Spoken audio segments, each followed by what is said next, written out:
Nakakaano pala to guys yung bignay. Nakakakulay ng bibig. Hindi ko naman alam.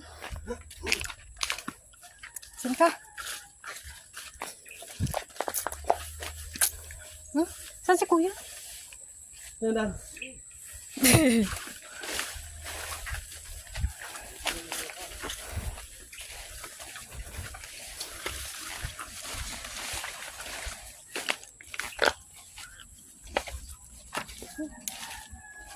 Pinitas na yung bignay. Nilalaga kaya ito ng mga bignay dito guys. Just wait for a minute kaping mainit. Ang ganda oh. Yan guys, bignay. Sana, ayun. Oh. Pag ito, kulay violet na, ito na yung hinog na hinog. Oh. Pag itong kulay pula pa, hindi pa yan guys, maasim pa yan. Sinayang lang.